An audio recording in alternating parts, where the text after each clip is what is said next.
Welcome, everybody. Welcome to the first annual draft show presented by Detroit Fan Report. We got our boy Leo, aka Asian Persuasion, in here, the scout himself, What up? and we got Mr. One Prod Jr. down here at the bottom, looking like Steve Harvey, aka Mike. What's going on, guys? How you guys doing tonight? Hey, yeah, y'all know how I'm feeling, man. That my profile picture is that because my parlays didn't hit for shit today. They didn't hit at all. How What you goes doing, up Leo? parlays? How you doing, Leo? Yeah, How's it man. going? Just really, to be honest, just inundated with the draft. It just kind of it's kind of taken like a lot of attention to it. But I really catch myself kind of scouting between O linemen, cornerbacks, really the most, obviously because of the needs. But some really good things that we're gonna be talking about over the next 30 minutes or so. So I can't wait to sit there and get into it, man. What about you, Mike? What are your thoughts on this upcoming draft? Are you excited for it? Have you been preparing for it? What do you got going Yeah, on? I'm excited, man. I haven't been as locked in as I am in other years. I mean, we're done pretty much before halfway through the years, halfway through the season for most of the years. But this year we went deeper than ever, man. We almost made that Super Bowl, but we came up a little bit short. But hey, man, I'm starting to get into the swing of things now, and I like the prospects that I think we'll be looking at pretty much. And some of the stuff might change because I mean, tomorrow we got the tampering period that's going to start, the legal tampering period. So hey, some of the stuff they do in free agency might change what we're looking for in the draft. So I'm ready to roll. That's a good point you bring up. Usually we're touting prospects for third overall pick, fourth overall Right. pick, fifth overall pick. So it's easy to find bigger name prospects that like, okay, I want this guy, I want this guy. Well, now we're picking 29 this year, so we've had to really kind of dig deep, watch a lot more tape on some not at the top. Your Marvin Harrisons, your Drake Mays, your Caleb Williams, your JJ McCarthy type players this year. We're having to dig deep. So in this episode here, we're going to break down two corners that the Lions have met with at the combine and two wide receivers that I believe they also met with the combine. We're going to share our thoughts. We'll show a few highlight films. We got some numbers to kind of go over. And then we're going to kind of give what we like about the players, how they would fit our team. So, Leo, if you want to go first, I believe you wanted to talk about Kool Aid. He muted. Sorry. Yes. Let me kind of share some highlights while we get prepared to talk about Kool-Aid. So this is for you guys. We're not breaking down any of this film that we're showing you, but we're at least showing you the prospects and a couple of their highlights. A lot of prospects. There is no all 22. At least the things that we have access to. College game tape, as far as the all 22, is really hard to sit there and get our hands off of. So we do the best that we can with what we have. So here's Kool-Aid. Let me kind of share my screen here.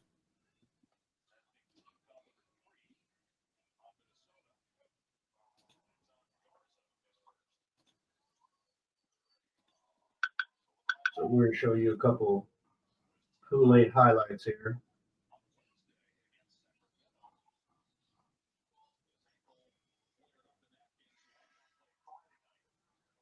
We'll let that run. So one of the things about Kool-Aid is that Kool-Aid has been really his name has been circling draft circles, I would say, probably for the last 2 years. And I think his name alone is probably, I mean, it's very catchy, so you're going to hear about him easily. It's gonna grab your ear. But I think really the thing about Kool-Aid, I think he suffers a little bit from prospect fatigue. You saw this with guys like one of our own with Panay Sewell and why he probably dropped to 8. He was really hot for a couple of years. And so I think Kool Aid's name has been there for in my opinion just 2 years, and so I think he's suffering from that a little bit. And I gotta be honest, for me, I was late to the party. And when the Lions met with him, I was like, you know what? I need to really sit down and just for my own eyes kind of watch Kool-Aid and just trust my eyes and and what I see. And so before I sit there and share that, I'll stop sharing it here because we don't want copyright fragment. But uh,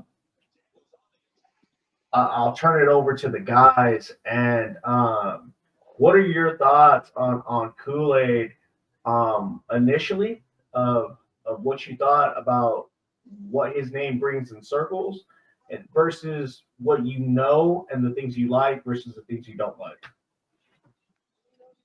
Mike, We you can go go. ahead. I like him. And I agree with what Leo said. I think it is a prospect fatigue thing because I think he got passed up a little bit by his teammate, Tanyan Arnold.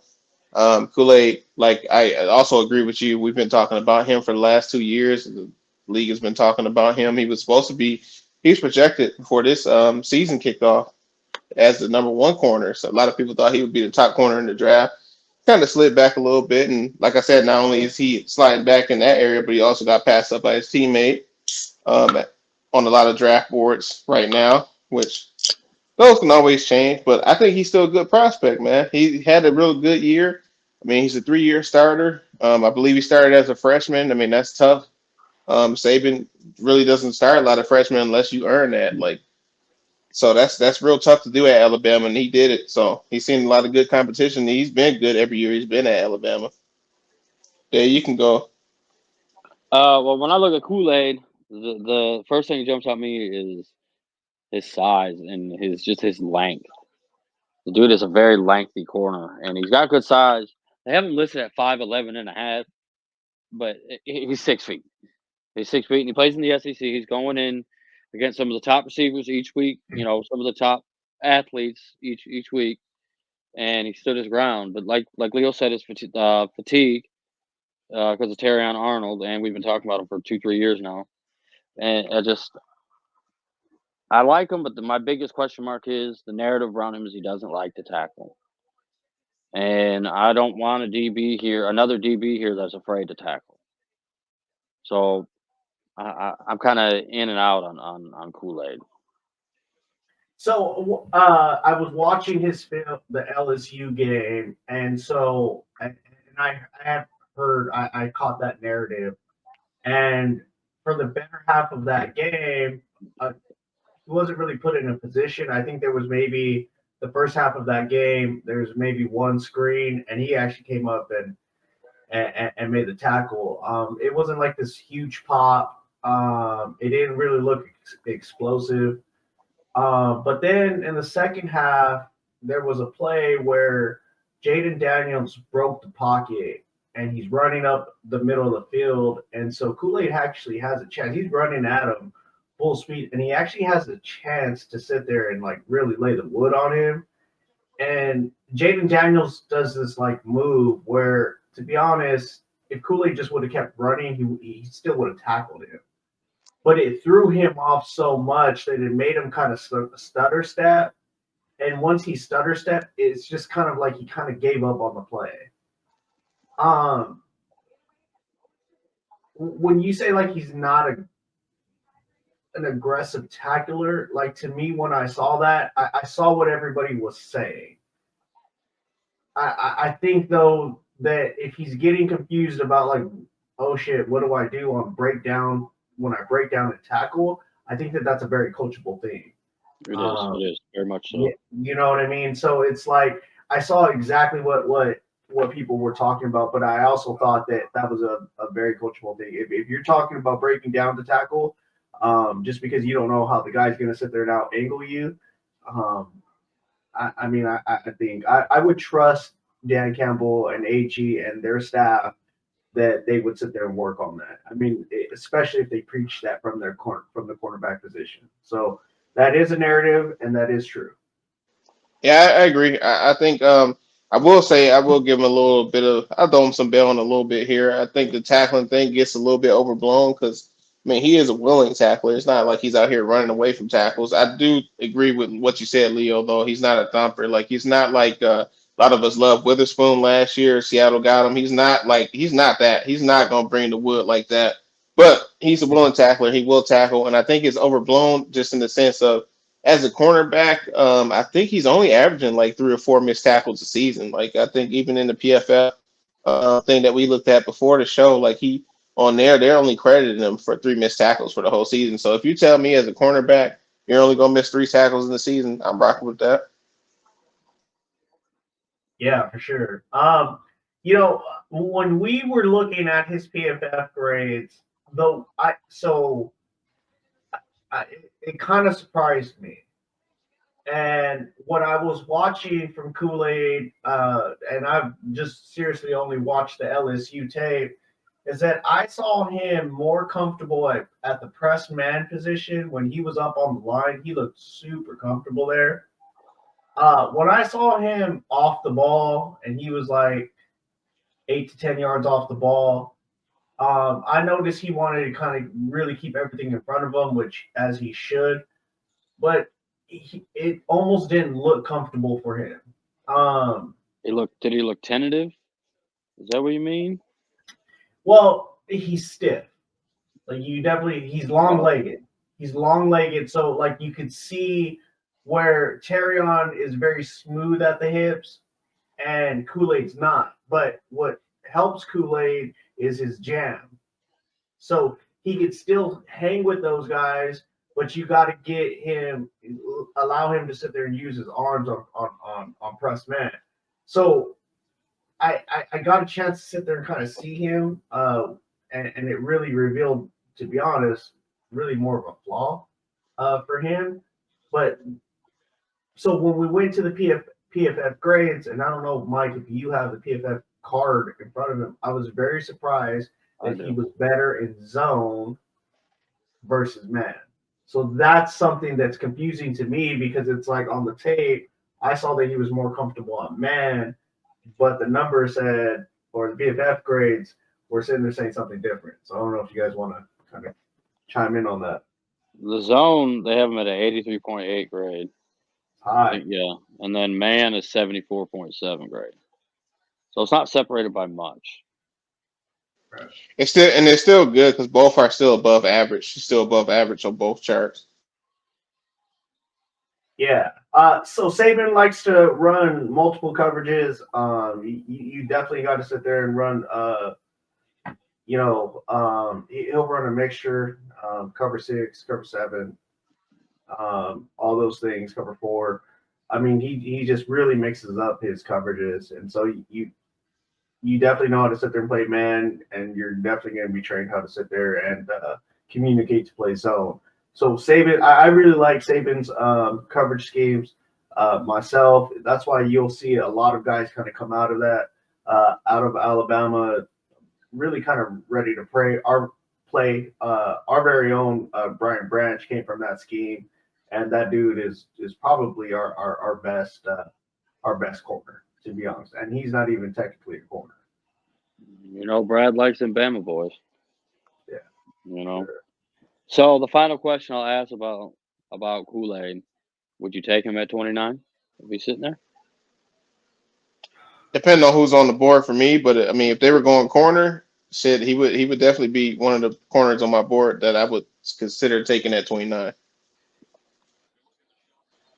I'm gonna say also, yes. I'm gonna say yes. Yeah, I'm with Leo.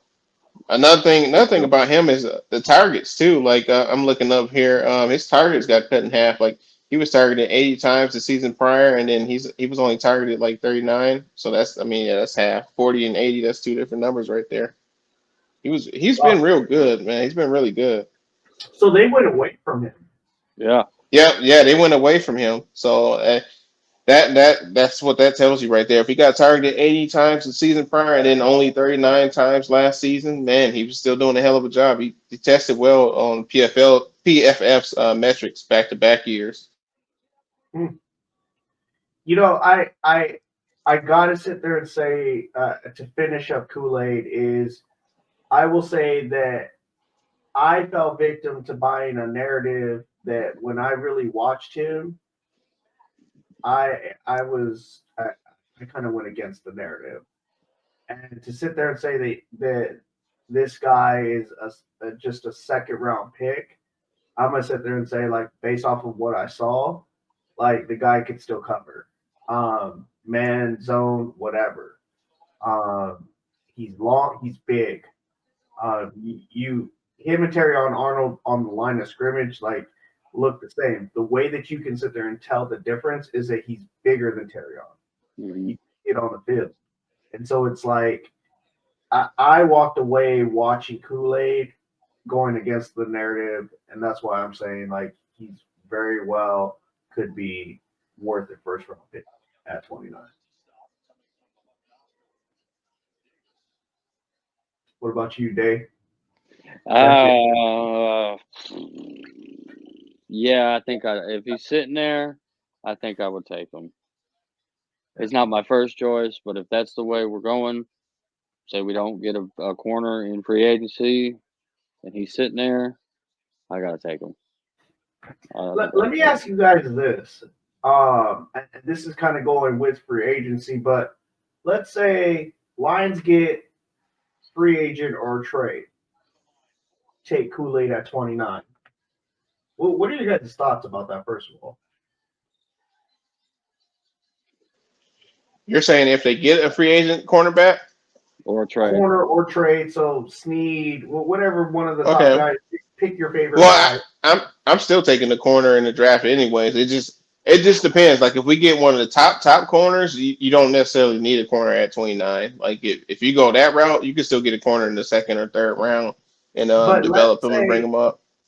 But Mike, let's say though, at 29, our pick, we're gonna go Kool-Aid. Okay? We don't know what's at the time of this recording. Free agency hasn't popped off. So let's just say we get one of the free agents that you want via trade or free agency, right? And you pick Kool-Aid at 29. Are you satisfied there? Do you like that? I would like it. Like I wouldn't dislike it. I just would allocate it differently.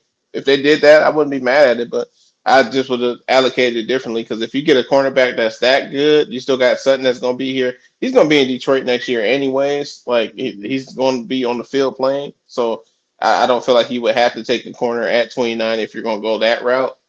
But I more so would do that if you're going like a guy like in free agency like this Chidobe. Like if you're getting him a Wouzier, if you're getting somebody like that, I could see that more so that Kool-Aid at 29 route or any other cornerback at 29 route. But if you're bringing me a Snead, something like that, like I think you could push it down the draft board a little bit. So you wouldn't want Snead and Kool-Aid, and then literally that kind of solidifies your back end. I mean, you got the safeties, you got the nickel. I mean, that really kind of puts and you still have Cam. So there's two ways you can go about it. Either you put those two outside guys, Kool-Aid and Snead there, or at 29, we're not talking like top 15, but he is at 29. You don't have to rush him, and you can still leave Cam there on the outside with Kool-Aid just kind of baking in the oven, so to speak. So, and you still get a premier player, and we know that Brad and Dan, ultimately what they really want to do with their draft picks is that they really want to draft and develop. We got to remember that they didn't really want to depend on Jameer, early, but the Raider game happened and he was just the only running back available, and Dan alludes to that. Mm-hmm. So that's I got you, but just on my board, what I think we need, like we still need offensive linemen. Like Brad's also talked about keeping the strength. Like if you're telling me you got Snead, and like I said, you're going to have Cam. I'm comfortable with Cam being a number 2 cornerback. I don't know if you guys are. I am, but especially with him being healthy, because that's what I feel gets missed a lot too last year. He wasn't even healthy, but that's another story for another day. I'm comfortable with that route, and then you turn around and pushing corner down the board to the second or third round pick, and you moving up offensive lineman or defensive lineman. Like I still think we need help on the defensive line. I still like some prospects. We're not going to talk about them tonight, but I still like the kid Fisk. I forget what college he's coming out of, but I love him. Like if you're telling me he's on the board at 29 there, him and McKinstry is on the board, and we got cornerbacks like Snead and Sutton, I'm taking him. But yeah, I wouldn't be mad at it. I wouldn't hate it. Got it. Got it. Day, want to wrap this up with Um, your thoughts? no, I've said everything I've got to say about Kool-Aid. No, about free agent corner and then Oh, the drafting drafting. Kool-Aid? No, I don't want to do that. I won't do that.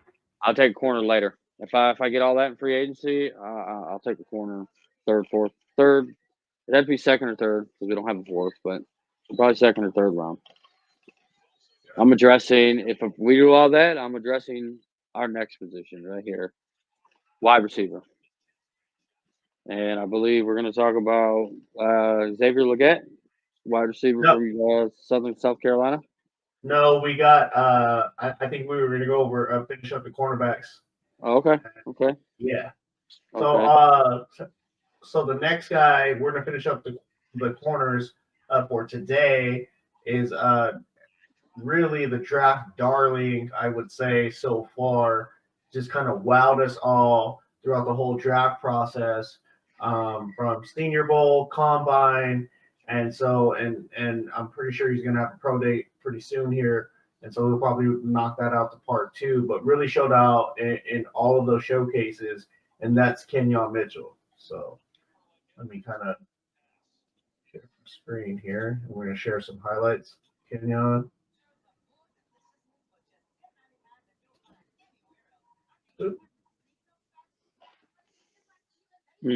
Look at how he jumps the route right there, bro. Yeah. That was great anticipation right there. Where's he at? Oh, he's out of the screen. There it is. Is at the bottom. He's spicy, man. I watch him. He's real spicy. Look at that, man. Look at his hands. Those are great hands right there. Yeah. Right at the bottom top. His route recognition, dude. He jumps so many of these routes.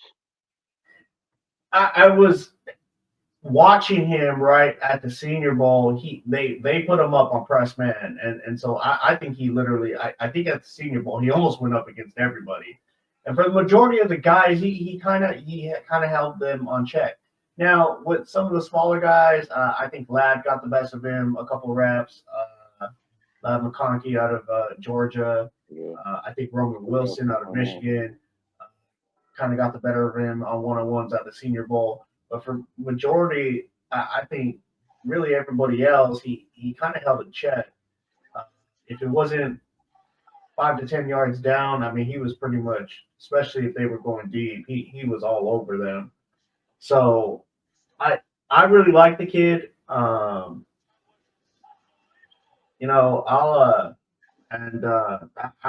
think he's legit. I know I fell in love with him just like everybody else did. So I mean, yeah. I mean, tell me your guys' thoughts on what you guys think about Kenyon Mitchell and where he kind of showed up on the scene for you and where he kind of caught your eye, and pluses and negatives, really. Go ahead, Mike.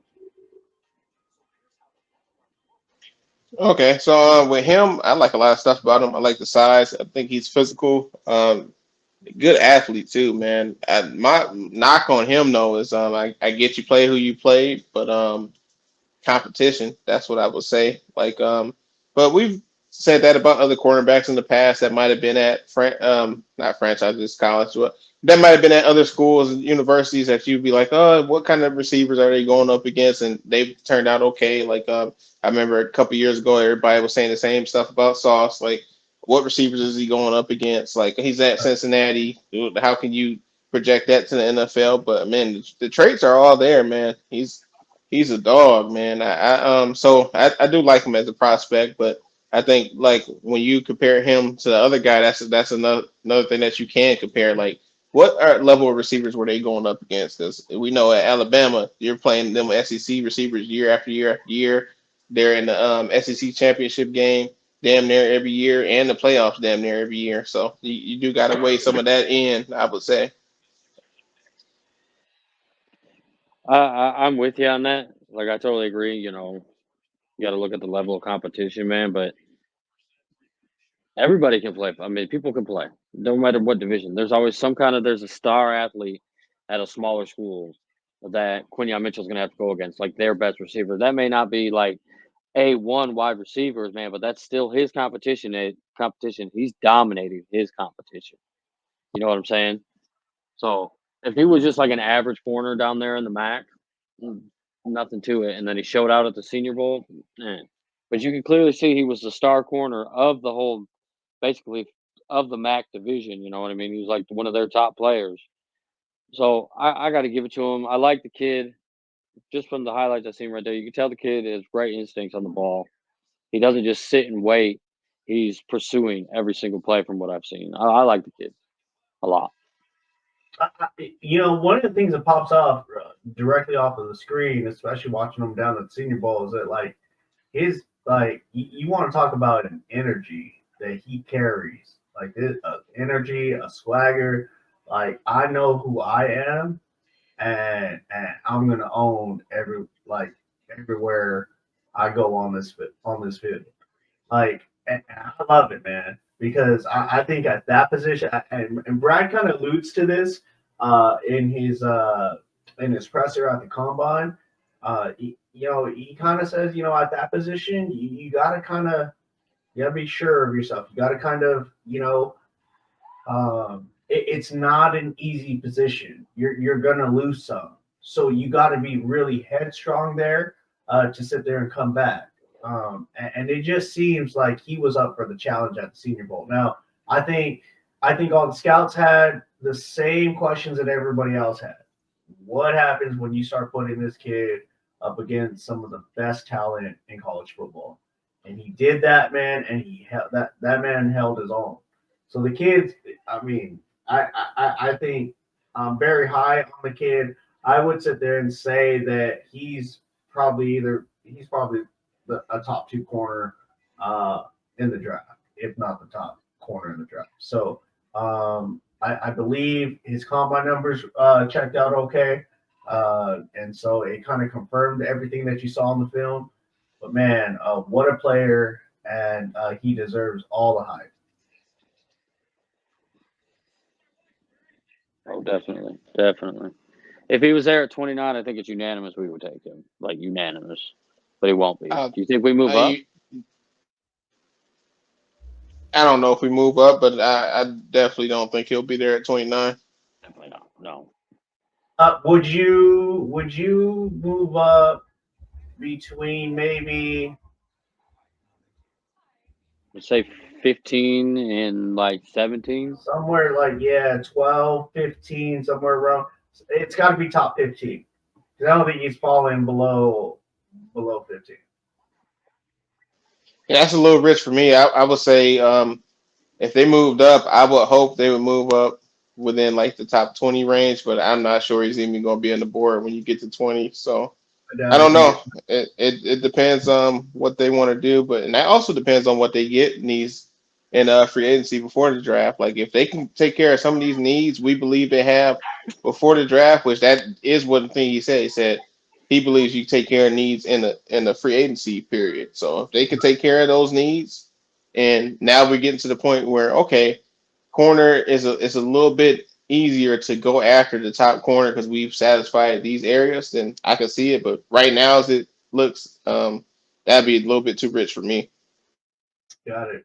All right, we got to move on. So our next player we're going to get on to is Xavier Leggett, wide receiver out of South Carolina. And so we're going to bring up some highlights here. We get our draft cards.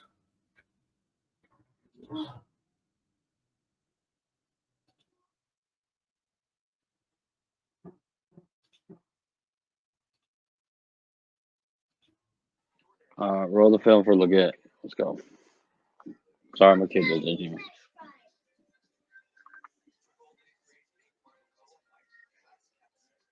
Man, I like this kid a lot. A lot. Got yak ability. Big time yak ability. He's average coming off the line, though, from what I've seen.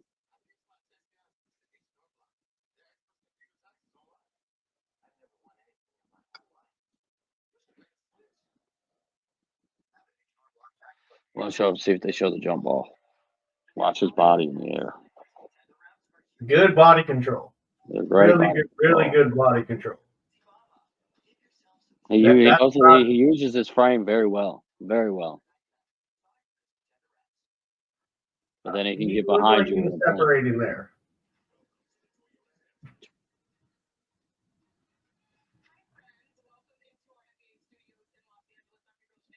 Big boy, huh? Mm-hmm. He's I think 6'2" and 3/4 is what they got him at. Let me look it up. I had it, but I pulled it off. Where is that? 6'1". Excuse me. He's 6'1". You know who he kind of reminds me of? He reminds me of Anquan Bolden. I see. I love Anquan.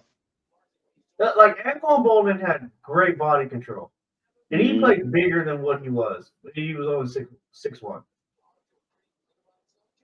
Yeah. Do all the dirty work. Like he's doing some dirty stuff. Like he's going over the middle. Look at this right here. Look at that. Boom. My Extension God. right there. Oh my God. Can we go back? Go Look back at that. forward. And he plays on special teams. Look at this. Oh my gosh.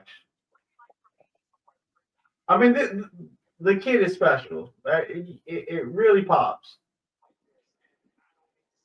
The only thing is, man, is he just a flash in the pan? Because if you look before this year, he never had more than 240-something yards in the season. And then this year he busts on the scene with, I believe, 1,100 to 1,200 yards. Yeah. You can see the traits. If you guys have Xavier Leggett's PFF card, which I found interesting, yeah, go ahead and share some of those numbers as we kind of watch this.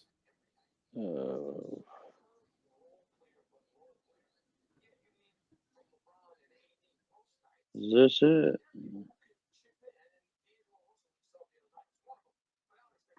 Yeah. Okay. So his contested catch rate, which is big for me, especially with what you want someone to be an X receiver, is 46 or 47.6% of his catches, I believe, is how we're determining our contested catch rates, our contested catches. That's huge. If you're going to be able to come down with the ball that much, that's huge.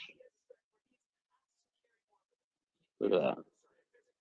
Does he solve? Let me ask you guys something. Does he solve? I see Mike Wallace. Does he solve the X wide receiver for this offense? He definitely could. I'm trying to look at how old is he? Because he has 5 years on here. That's what I'm trying to find right now. He's a senior.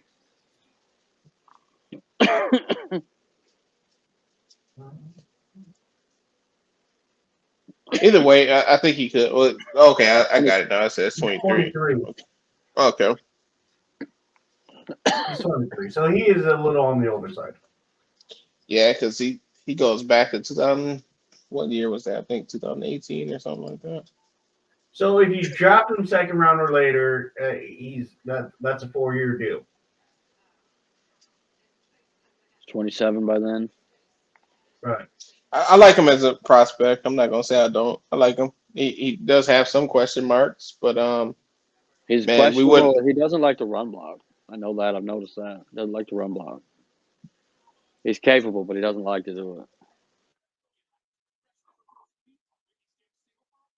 I was kind of blown by. We were kind of doing this earlier, and we were looking at 2 other receivers that have yet to be revealed, but we were sizing them up against some other receivers, and he actually, as far as contested, I think his contested percentage was better, and his numbers were a little bit better too. So I was kind of surprised at that. I think he's a fit. The Lions met up with him at the combine, And I think he does sit there and solve the X receiver. I also think that he's an upgrade over Josh Reynolds. So you think that's what we're looking at receiver this year? We're looking to replace Josh Reynolds. No, We're looking. but it is to sit there and say that he is better than Josh Reynolds. Leroy, you up to something fucking bad? You're blurred out. I know. I have no idea. Give me 1 second. Leo's on the hub real quick. One thing I will say is another thing I'll say is his height. He's still a big receiver, but he was not. I think in college he was 6'3". I think at the combine he tested at 6'1". Yep. So,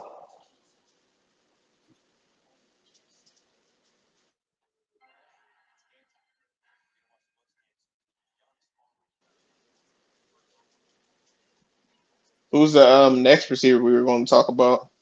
All right. Next receiver is,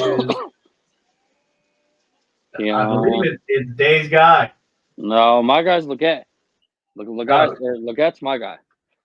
Like, I like him a lot. I like him more than this next guy, and I really like this next guy.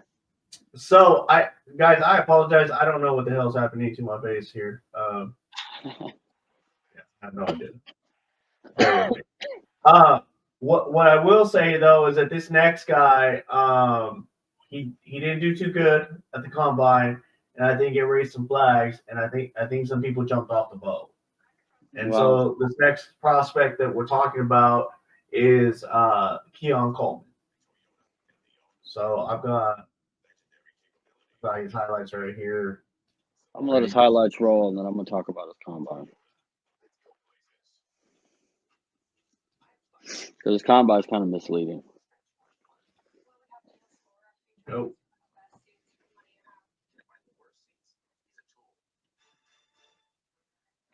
Need to pull up some of his Michigan State tape. I believe he cooked Michigan.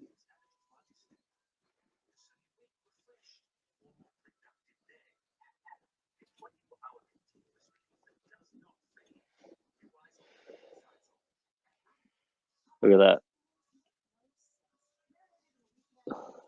It's crazy that he's fallen down the draft board so much, dude, that he's like an actual target for this team now. At the beginning of the season, 2-3 weeks into the actual like college season, bro, he was projected as like a top 10 pick.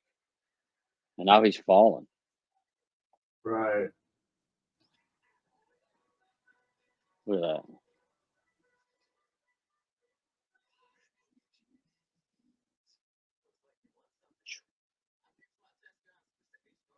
Love his hands.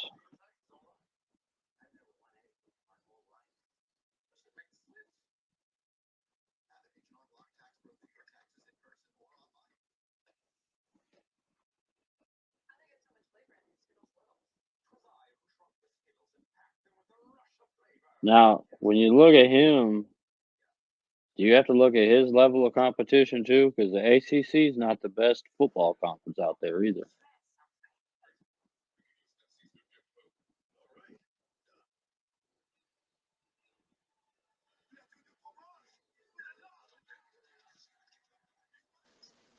Yeah, it's not, especially defensively. Defensively, ACC is pretty weak. Mm-hmm.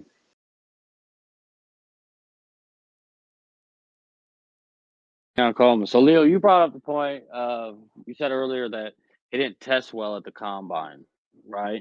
Because he ran a slow 40, I think 4.64 or 4.67 40, or 4.5, I think, one of the two. Well, as he did that, he also had the quickest GPS time in the what do they call it, the gauntlet. So if you look at his game speed, bro, it's different than just straight line speed. You don't have to have just straight line speed to be a good receiver in the NFL. You have to have consistent speed, and I think that's what he's got. I think his game speed's a lot more better than just a straight line 40 speed.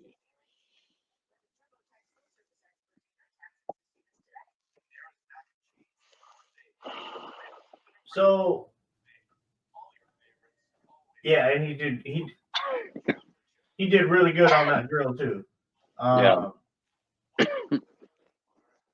So we were, just watching, the highlights, as they were kind of rolling and stuff, and so like, I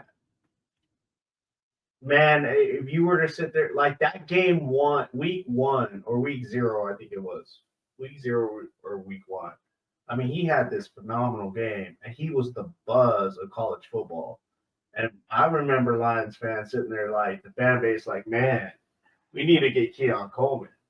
And at the time, it was like, man, he's probably going to be the first receiver off the board, you know. And now here we are, you know, in the draft process, and it almost seems like he's just a second round pick. He's not even a first round pick. And I'm like, okay, well, you know, and now with the combine, it's like it's almost like I saw people kind of just jump off. And I don't necessarily I still see a guy that can fill that X role. He's bigger than Xavier Legette.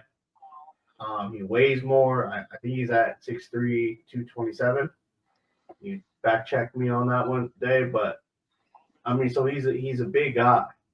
I thought he was 6'4". 6'4". I don't know what he checked in at the combine at though. I'll look that up. Maybe 218, something like that. But I mean, what was how tall was DJ Shark? You remember? Do you guys remember that? How tall he was? How tall Chark? I want to say Chark is a 6'3", 6'4" receiver, somewhere in that area. Let me pull him up real quick. Because that's my problem with Legette. Like, I like Legette as a prospect, don't get me wrong, but they did knock off a couple. Let me see. He's 6'3". Yeah, Leo, you're right. 6'3", 213. So he's a long receiver still. But Four, I just think that 4'6", 140. cool.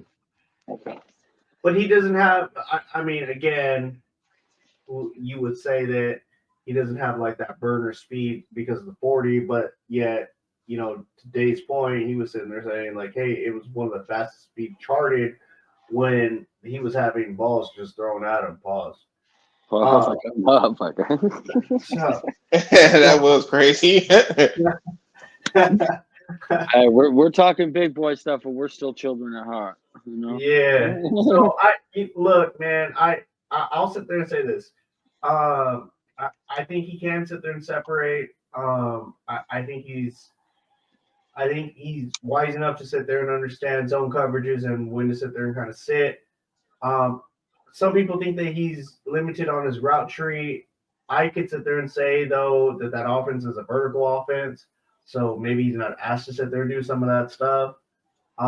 It is kind of harder to sit there and kind of do, you know, stick routes and all that stuff. But again, he was that deep threat, right? And so even if you look at the other guy, Johnny Walker, on the other side, I mean, that dude's 6'7". So they just had a vertical offense that he might have not been asked to sit there and do. But I still think when it comes to the Detroit Lions, I do feel like he can still fill that X receiver role to a T. You can see he's got great hands. You know what I'm saying? He could be a huge red zone threat. You know, we don't really have that. You know what I mean? Like we can run these little quick little in cuts and stuff like that to Amon-Ra and stuff like that, but we don't have a guy that we can send out on an island by himself. You know what I mean? We have to design. We have to design how to get these other guys open. We don't have a guy who can just, you know what I'm saying, just throw the ball up to pretty much. Yeah, your only guy they can maybe do something like that is Laporta. Yeah. Yeah, and he's a tight end. So, Mike, how do you feel about that? How I feel about Keon Coleman? Yeah. Man, I like him. Like I know a lot of people that are 40. I don't even know what to call them, but people that just get obsessed with the 40. I know a lot of people after seeing what he ran won't like him, but man, that's not what the NFL is about, man. We done seen people come out here blazing 40s like that Texas kid. He broke the record. I think he ran a 4.21. Like, I mean, that doesn't mean he's going to be a great NFL receiver. I think people need to stop that and actually go and look at the film and look at how these players play game to game basis and look at how they play when they get good matchups on the defensive side of the ball, man. Keon Coleman is a dog, man. Well, for what you need him to do, I think he could be very successful. For what we would need him to do on our team, I think he would be very successful. He's not going to go up against the top guy when you got guys here that's going to occupy guys like that. So that's a good thing about having a trio of receivers, and especially them being good receivers, not just one is good and the other two are decent or okay. Like you're not going to get the top matchup all day, and if you do, that means the other one or two guys are not getting top matchups as well. So I would love it. I would love it. Would you select him with the second round pick? Definitely, like if he's still on the board in the second round where we're picking, because we're picking at the end, like late second round, it would be no brainer, no brainer. Okay, so you would take him at 61? Yeah, if he was on the board at 61, I think that's a good ass value right there. Depends on who's on the board, but man, that's you're talking about like we were saying earlier in the season. A lot of people had him as, if not, a lot of people had Marvin Harrison at one, but Keon Coleman was right there, bro. A lot of people had Keon Coleman right there, and they thought he would be right up there, bro. So for him to slide all the way from where he was projected at earlier in the season, where he was making all these crazy highlight film receptions, and for him being available possibly at 61, if that was to shake out that way, that's too much of a value to pass up on. I would feel. I do want to sit there and make a correction. You're right. I got a little ahead of myself with the number one, but that week one, he did have a week one. I didn't sit there and mean to uh, poo-poo all over Marvin Harrison Jr. there. But Keon Coleman did have a very strong week one, and his buzz was very worthy. That's what I was really trying to say. So, You uh, asked about pick 61.